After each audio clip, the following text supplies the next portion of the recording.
Okay, so we're gonna do a little reaction here. We didn't do this on stream, but I thought it'd be fun to do this video and watch a reaction to this video. I started watching and was like, she's making some really good points, and I wanted to see your reaction to this. Okay, I have not seen anything. Okay, this is from the channel The Background NPC. Now, you guys may recognize this channel because it blew up in the last few weeks because Asmongold reacted to one of her videos, right? And her newest video is about it's entitled "Switch 2 is the last straw. I'm done with Nintendo." Now, there's been a lot of sentiment about this this idea of like Nintendo's relationship has changed with its audience. Yes. Right? Do you feel like you've seen that? Yes, for sure. Even with the pricing and like some of the characters, yeah, 100%. I know that I personally felt this way, and I haven't been able to articulate it as well as I hoped I can. I'm not good at talking, Blabs. We know this, right? Yes. But I think that she does an excellent job, and we're not going to watch the whole thing. Maybe we will. I don't know. But either way, definitely go to the Background NPC's channel and subscribe and check it out. She's really great. Kind of like a cozy YouTuber, I guess. A cozy gamer, right? She likes her Animal Crossing? She does. Actually, it's brought up specifically in this. So let's go. I see it. I can see it from the background, Yes. the purple. So we're not going to watch the whole thing, but definitely encourage you to check it out for yourself. So here is the Background NPC. So the Switch 2 is out, and honestly, I wish I could say I was excited. I really wanted to be excited. Like many 90s babies, I grew up on Nintendo. They were my very first gaming love. And not just the games, but the feeling of them. The wonder, the warmth, the way they pulled you into a world and made it feel like home. Ocarina of Time was the one that really awoke something in me. That opening in Kokiri Forest with the Deku Tree, riding Epona across Hyrule Field, it all felt so massive. Like a real world was tucked inside a little cartridge. And then Majora's Mask came along and yeah, she's super cozy. She's like a warm blanket, you know, right. But what she's talking about like the nostalgia and the overwhelming like wow feeling that you get from gaming. And I don't know how old she is, but she said she's a 90s kid, baby, right? So I think naturally there's a lot of people who have a lot of nostalgia for Nintendo that people I don't think that's what Xbox has and PlayStation has. Nintendo has that nostalgia that they grew up with Nintendo. Same thing with Disney, which there's actually going to be an interesting correlation here between those two brands here in a minute.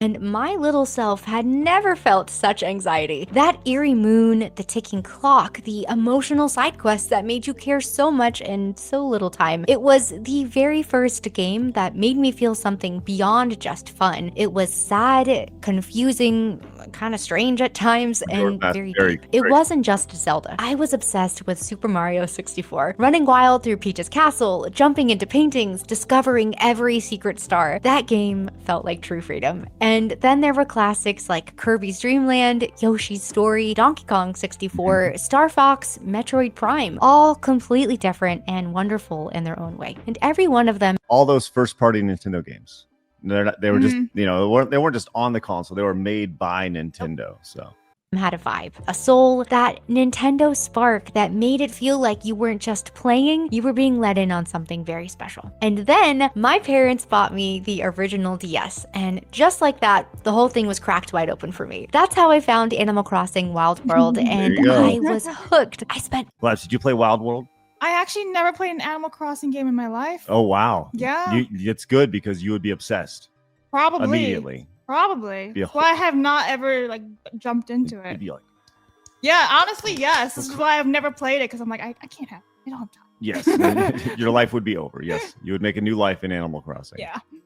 Hours in that little village, rearranging furniture, writing letters, fishing for red snappers, and visiting my best friend's town during our weekly sleepovers. Even now, just hearing the soundtrack makes me very emotional. It takes me right back to those quiet, cozy afternoons after school, all curled up with that clunky silver DS with nowhere else that I needed to be. Truly the epitome of nostalgia. I didn't know it then, but those games were helping to shape how I saw everything. Stories, characters, even myself, and for a while, it really felt like Nintendo understood how to make something that mattered. And it didn't stop there. I basically owned every major Nintendo console, starting with the N64, GameCube, Wii, DS, 3DS, even the Wii U, which in my humble opinion, was ahead of its time, by the way. But I owned all of them. And Now, people will laugh at that, but no, I don't think she's wrong. I think she's right. Yeah. I have the Wii U. It was definitely fun. Well, the Wii U was a fine console. It was like baby steps. Yeah. You know, I think the Wii U is what they wanted the Switch to eventually be. Yeah, You know, I can see it it. was like an early prototype that they sold. I thought it was actually 30 really million. cool. You could have it on your screen and it would show up on TV at the same Almost, time. almost like the Switch. Yeah. It's amazing. And like, if your parents want to watch something on TV, that's fun. You can play on your Wii U and still keep going whilst your parents watch TV. No, it was great. Look at that.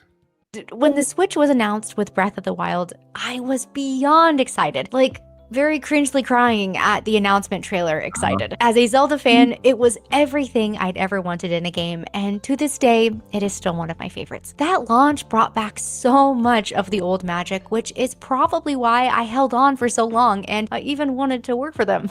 Like, genuinely. I applied to corporate Nintendo PR jobs probably 15 to 20 times. I'm not even exaggerating. Back in 2019, I was pursuing PR, and when I got the opportunity to go to E3 that year, the very last E3, by the way, I actually spoke with the Nintendo PR team in person. It was magical. The Nintendo section of the event was so overwhelming and electric, and I remember thinking, this is it. This is what I want, and this is what I want to be a part of. So she is the most Nintendo person ever. She's a big fanboy. Well, and she admits that, but yeah. but the fact that Nintendo didn't hire her, Yeah, that's sad. like, wow, she must not have the qualifications. What's the qualification? She's like the sweetest person in the world. Yeah, but that doesn't help. I PR. don't know, maybe.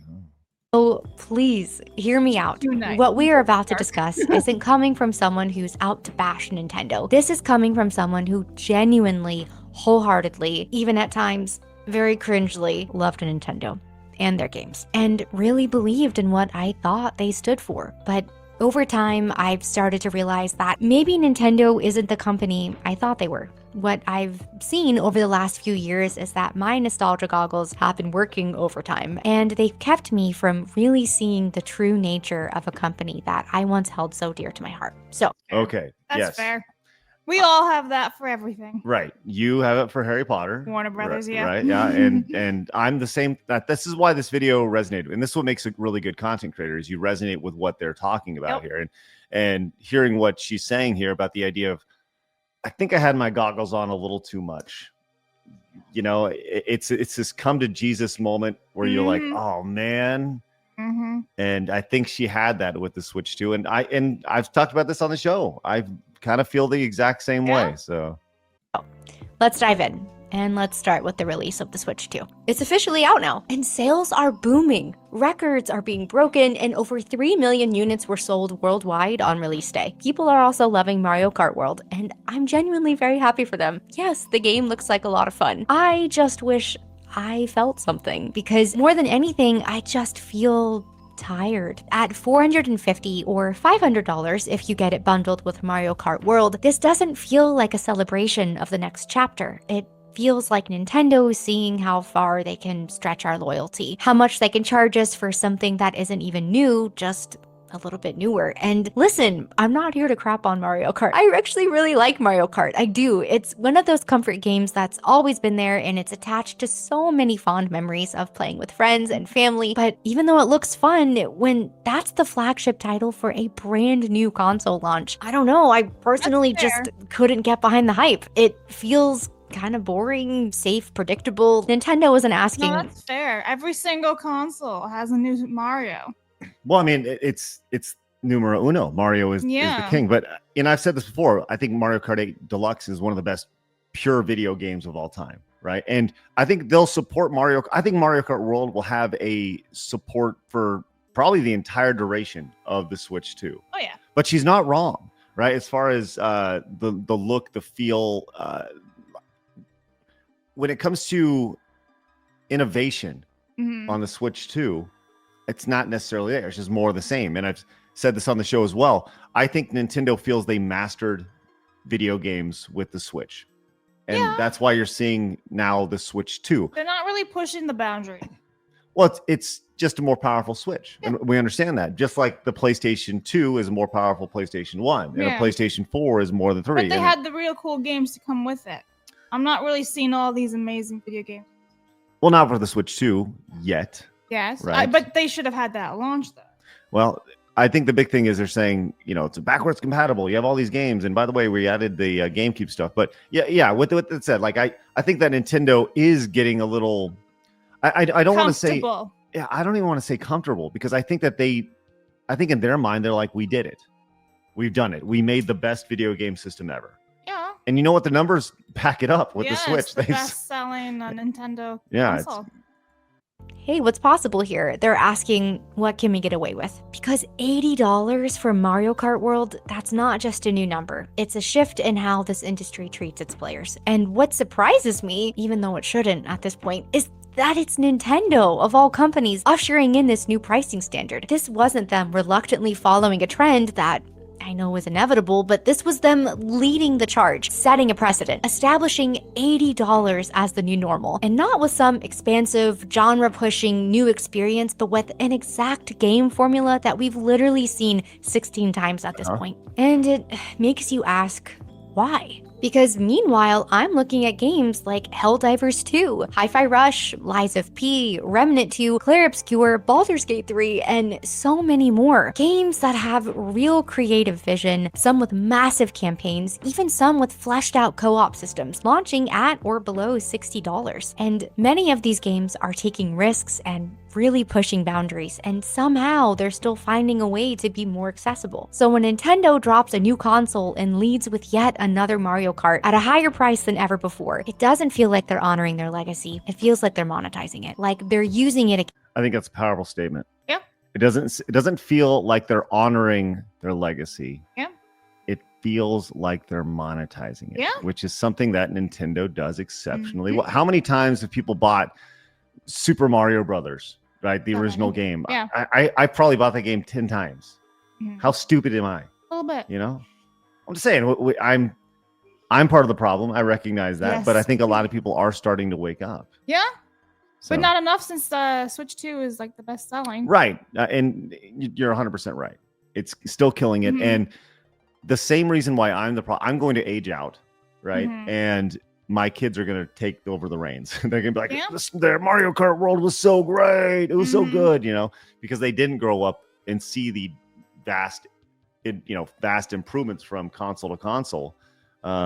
It's marginal at this point. We got better loading screens. It's like, oh, okay.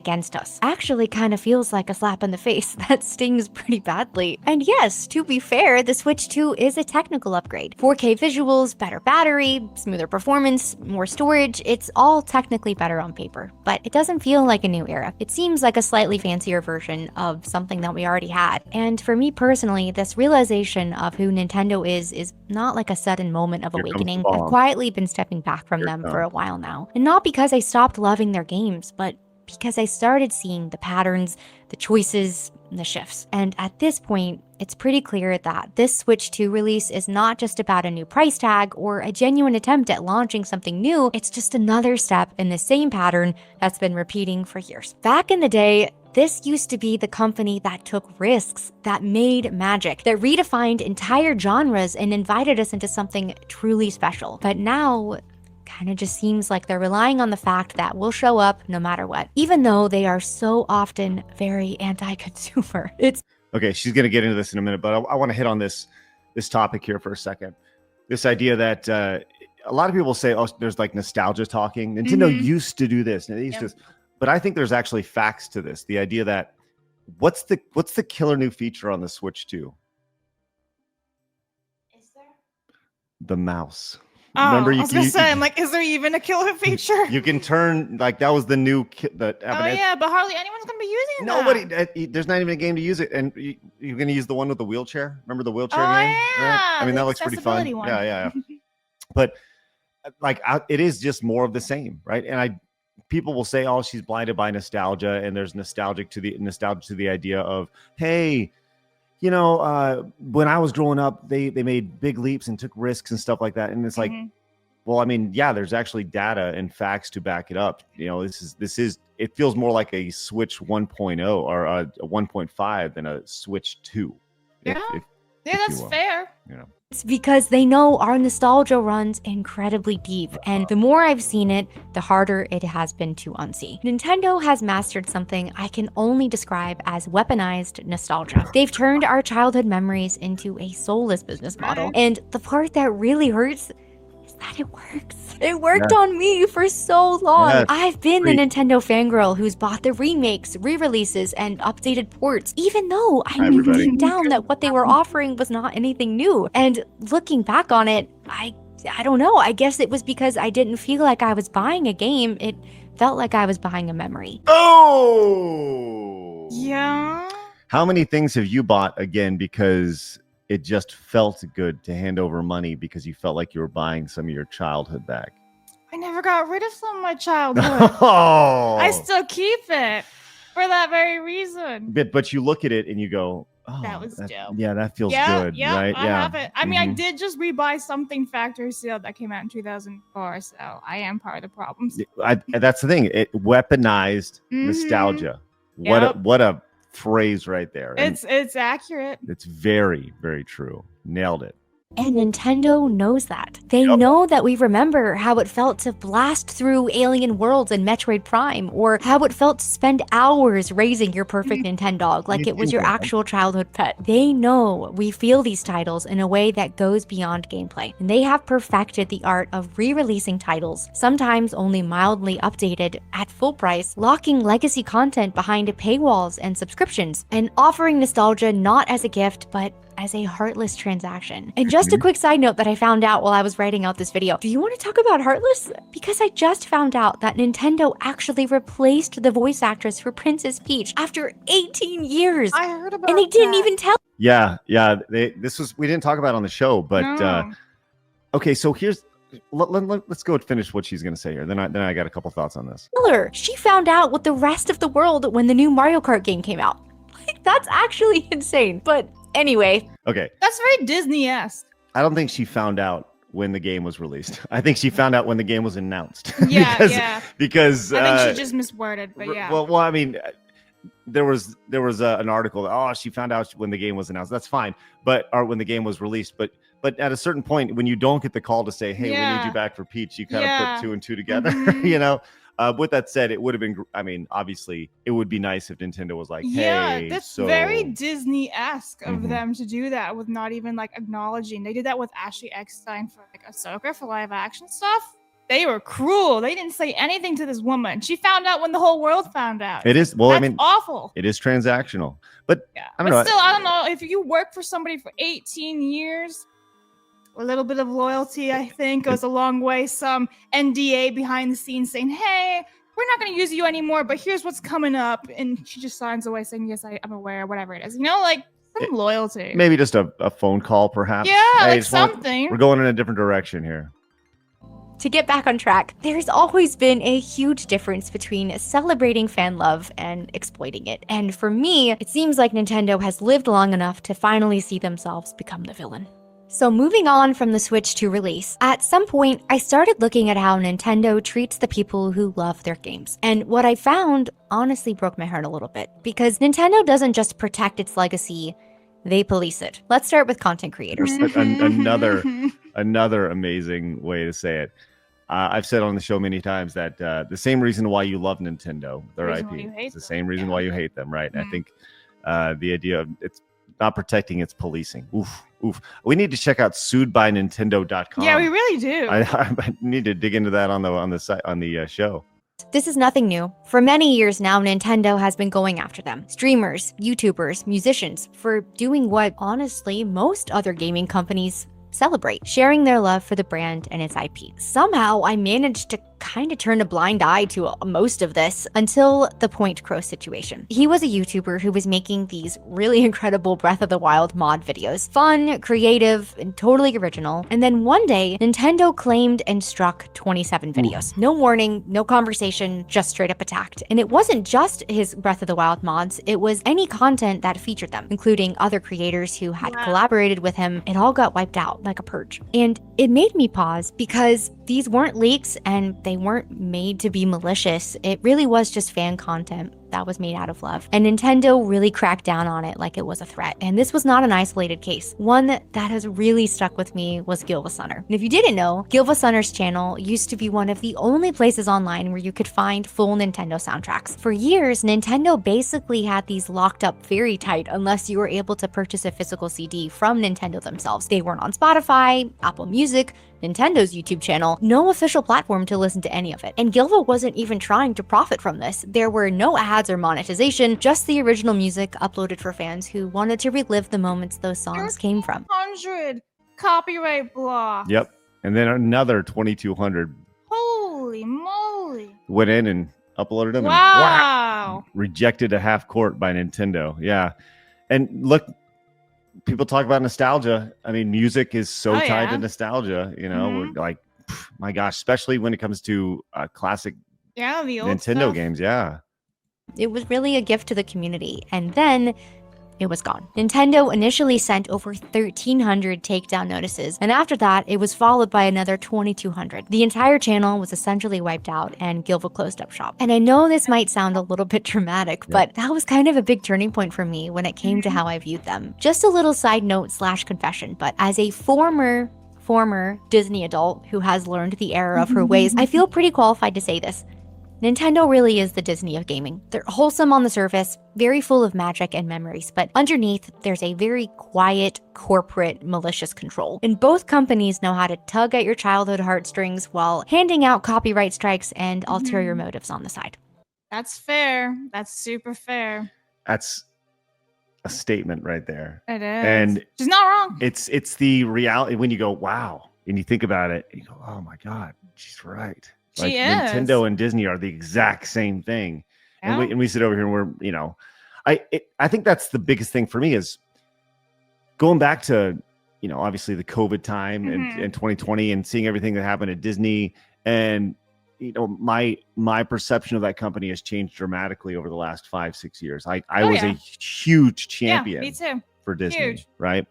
And now I prefer to spend my money for Universal properties when possible. Obviously, it's like at this point, it's impossible not to spend money on a Disney product, whether it's ESPN or whatever, right? They own everything. But there's like, I feel that happening with me personally when it comes to Nintendo. And it's, anyways, this is a really good video. And she goes in a little bit further. I wanted to stop right there. She goes in deeper to talk. Her face where you pause it is like the perfect reaction. Like, right. That's so true. It's very true. Just that right there. Huh? Yep, that's it. Well, she goes in to talk about some further instances. I didn't make it all the way through the video before I wanted to watch this, but she talks about Pow World and kind of some other things here. But I would love to hear y'all's thoughts on this. Have you guys started to shift your perception of Nintendo? Do you think that Nintendo is and Disney are two sides of the same coin?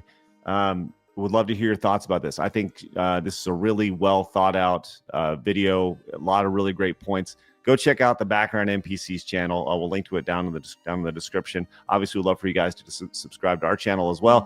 We get all sorts of good things. We'd love for you guys to join us Monday through Friday when we are live with our podcast, 11 a.m. Central Time, where you can find me and Blabs and all of our friends hanging out on the internet, talking about games and entertainment and all the insanity happening in the world. Appreciate you guys popping in. We'll see you guys next time. Bye. Hello, I'm Craig. Hit the subscribe button.